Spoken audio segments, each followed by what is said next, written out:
Thank you, Avi. It's a pleasure to be here today at the Tel Aviv Stock Exchange, so I thank everybody for having me. You heard the wonderful history of Alony Hetz. You heard the story of car properties and the discussion of the future and where it's headed. What I'm here to talk about today is Washington, D.C., a little bit of context around the real estate markets and the environment in the United States. Let me first start by talking about why invest in Washington, D.C. when you have a number of markets to look at in the United States. Why do you choose Washington, D.C.? We often look at it as Jones Lang LaSalle from a clock perspective. And when we look at a clock, we think about the relative balance in the relationship between landlord and tenants. And this is where we stand at the end of the first quarter of 2013. And if you think about the markets in the United States, as we've gone through the recovery from the recession in 2008 and 2009, 2 years ago, Washington, D.C. really led us out of the recovery, and you'll hear me talk about the stability of the Washington, D.C. market.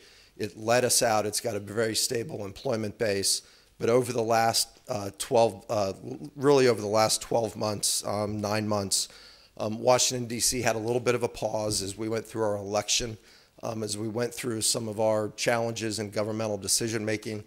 Washington, D.C. paused. The markets that have been the most dominant in the United States over the last 12 months really were our energy and our technology markets, defined by some of our southern markets, Houston. You see Dallas rising. You see some of the strong western technology markets with the Silicon Valley, with San Francisco. So we see Washington, D.C. right now as really entering a phase where we expect to see rising, strong growth in tenant demand, and opportunity for rising rents as we get into an environment that enables us to make better decisions in Washington, D.C.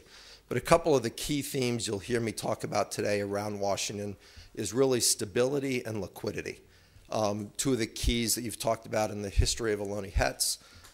Certainly, Carr has been a very stable operator in the Washington, D.C. markets for years and really embodies what Washington, D.C. is to our markets. The couple of key things you always know, about Washington, D.C., very diverse employment base, but a very strong anchor driven by our governmental occupancy, our governmental tenant demand, both in terms of direct governmental utilization of space, but also all of the contractors and advisors, lawyers, lobbyists, et cetera, that serve various functions around the government of the United States. So that really represents one of the most stable anchors you can have in a country where the one thing we always know is our government always grows. So the demand and the need for space and office space in the Washington, D.C. market always increases. But you have a very diverse tenant base. Technology that's evolved over a number of years, given the connectivity to the government, the need for financial services, need for healthcare, and a variety of other uses really help drive the consistency of the overall Washington, D.C. market, latching onto that anchor of the core governmental demand. One of the things that helps us understand where the market is, where it is, where it's going. If you think about, understanding the governmental market where decisions have been a little bit difficult over the last 12 to 18 months, one of the things that we look at is the percentage of office leasing deals that are renewals versus new leases. And renewals really focus on tenants that are trying to delay permanent decisions, tenants that are trying to delay capital expenditures. They're really buying time to understand what they're going to do as they look forward. And you've seen the percentage of historical renewals versus new leases in Washington, D.C., and you've seen that ratchet up dramatically over the last several months. But to us, this really means they've been buying their time. You can't delay decisions. You can't do temporary leasing forever. You eventually have to get to a point where you're really focused on growth and you're focused on making permanent decisions. So again, in looking at our clock, we see us as entering that point where we need to start making longer term decisions. We need to start making new commitments. We need to start looking at growth and taking new space. So we think it's a very positive time to invest in the Washington, D.C. market. Key defining activity for Washington, D.C. in addition to the government, it's known as really the most educated place in the United States. So it's what's helped define that very stable economic environment over a number of years. You see the breakdown in various education levels in the DC market. Very deep embedded infrastructure base in Washington, D.C. So I think that helps you understand the type of long-term stable environment in which you're investing, in which you're operating. One of the things that's really been a key driver for the Washington market as the governmental environment has been a little bit challenging, D.C. has really been the place where everybody wants to go. If you're doing tenant searches across the country and tenants are looking for new places to go, they're looking for a workforce, they're looking for new opportunities, Washington, D.C. by far has been their primary choice in the United States. So it's the market, stable, liquid, but it's also the place where tenants want to be. They can get the right workforce, so a very positive place. And just to kind of close, it's really viewed as the best place to really operate, the best place to do business in the United States. Quick snapshot of the overall Washington, D.C. marketplace. You saw a little bit the breakdown of where the Car Properties portfolio lies. You have the core, which we'll call the District of Columbia, really in the middle of the slide. To the right, you really have the suburban markets around Maryland. And then to the left, you have kind of the suburban markets of Virginia. Oliver talked a little bit about, even though you have suburban aspects to a number of these markets, what you really have developed in DC over a lot of years are core business centers that are really urban or quasi-urban environments, even in these suburban locations. So if you look at, kind of the major ring around Washington, D.C., you see how the overall market lays out. The overall D.C. marketplace is the second largest in the United States, second only to the New York metropolitan area. Encompasses about 330 million square feet of office space. You look at kind of historical vacancy rates, and you understand where we are in the marketplace today, clearly recognize that as we begin to see new tenant demand, growth in tenant demand, and tenants making longer-term decisions, clear upside as we roll forward over the next several years in the overall market. The core Washington, D.C. city market represents about a third of the overall Washington, D.C. marketplace. Obviously, the strongest market, it's the core, it's the hub of governmental demand and those that serve the United States government. Obviously drives the highest rents in the overall Washington, D.C. marketplace. Other major component of the market is the Northern Virginia market, that market to the left of the slide when I outlined it. Historically, has been a little bit softer than the overall Washington, D.C. City marketplace, but a place where tenants frequently go to get large space needs satisfied. It's where an awful lot of your governmental contractors, find their space, and one of the kind of strongest suburban markets in the United States historically. And then the suburban Maryland market represents about 15% of the overall Washington, D.C. metropolitan market area. If you look at transaction history over the last couple of years, recognizing Washington, D.C. metropolitan area is the second largest market in the United States, that transaction volume has been consistent with that overall market position in the United States. 2012, the market took a little bit of a pause, so you saw a few other markets in the United States see relative performance a little bit stronger than Washington, D.C. San Francisco had a very abnormal year for us in market volume, really driven by the strength of the technology industry in San Francisco.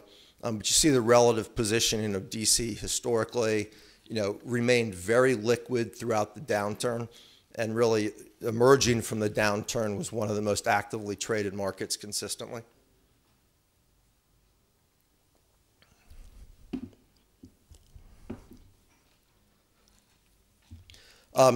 Price per square foot and transaction volumes are really recovering, strongly. If you think about, pricing in the Washington, D.C. area, Really think about pricing that are beginning, pricing that is returning to peak levels. You've got very strong fundamentals in terms of underlying leasing performance, consistent investor demand, and I think as you see debt capabilities continuing to return to the marketplace, you've seen pricing levels consistently drive back to our peak pricing areas. Go through a couple of just key sale that happened in the first quarter of 2013 at a little over $700 per square foot in Washington, D.C. I think the highest price per square foot that's been achieved in the D.C. market is a little over $1,000 a square foot. There are several transactions that are occurring now that have occurred in the $900 per square foot range and the $800 per square foot range. So the trophy Washington, D.C. market is in very high demand from investors around the world. Suburban prices, Northern Virginia, certainly returning to near peak levels as return levels have been driven to historic lows in the United States. And certainly, again, seeing strength returning to the Maryland marketplace as well. Just a few examples of major transactions that are currently in the market in the Washington, D.C. area. I think on this page, which represents just a snapshot of what's occurring in D.C. right now, you have somewhere around $2.5 billion of transaction volume that'll trade over the next 3 to 4 months. And then we certainly expect continued strength going throughout the rest of 2013. Very strong demand from a number of different types of buyers in Washington, D.C., from foreign, from sovereign, from U.S. REITs, from U.S. institutions, pension funds, life insurance companies. Everybody wants to own in D.C. Everybody wants the stability and liquidity that's provided in the marketplace. Little perspective over where we are in the overall real estate recovery in the United States. Transaction volumes have risen dramatically, 2010, 2011, 2012. We expect continued growth in 2013. I think long-term we really perceive that stability from a transaction volume perspective in the United States is somewhere between the 2005 and 2006 transaction levels. So we expect either later this year or sometime in 2014 to get back to that arena of stability. Here you see a breakdown of just the activity across all product types and certainly very strong investment demand returning to the overall marketplace. One of the keys, everybody, Nathan talked a little bit about the very low cost of debt available in the marketplace today. If you think about investors that want to find yield, real estate is obviously a great place to get it, but you still remain at a very attractive spread historically to treasury levels. So there's a lot of opportunity for continued value improvement in the marketplace over coming years as that risk premium in the real estate asset class returns to more traditional levels. One of the things that really drove the aggressive improvement in pricing going through the peak of our market in 2007 was the wide availability of debt, highly defined by the availability of CMBS debt, conduit debt in the United States market. You see how rapidly that market increased in 2005, 2006, 2007. And very important to our market, it provides a lot of financing for secondary and tertiary market assets. Helps to broaden the overall real estate demand and achieve pricing levels that are attractive to both buyers and sellers. You see the emerging recovery in the CMBS markets in 2012 coming off virtually non-existent years in 2009 and 2010. And what you see is a very active market year to date in the CMBS environment where we've already executed about $35 billion of activity in that market, coming off an overall transaction level in 2012 of about $48 billion. Most of us expect it's going to be somewhere around a $75 to $80 billion market this year, and ultimately we think stability is getting back. If you look here, we think stability is about $125 to $140 billion market over time. So if we do $75 to $80 billion this year, we're well on our way to recovery in the overall debt markets. Here again, just looking at spreads and debt market pricing and availability. You've seen a return to more traditional spread levels for the real estate asset class in the fixed income markets. A very aggressive recovery coming out of the depths of the market in 2008. And here just a highlight on where the CMBS market has recovered to. Again, a slight premium to where we were in the peak years of 06 and 07, but at levels that begin to make a lot more sense for investors and certainly drive the pricing in debt deals today. If you think about where transaction volume has occurred as we've begun a recovery in the real estate markets, 2010, 2011 really represented peak years for activity in our core gateway markets, what we'll define as the primary markets in the United States. But you've begun to see in 2012 a little bit, and then certainly in the first part of 2013, is the return of strong activity in the secondary and tertiary markets in the United States.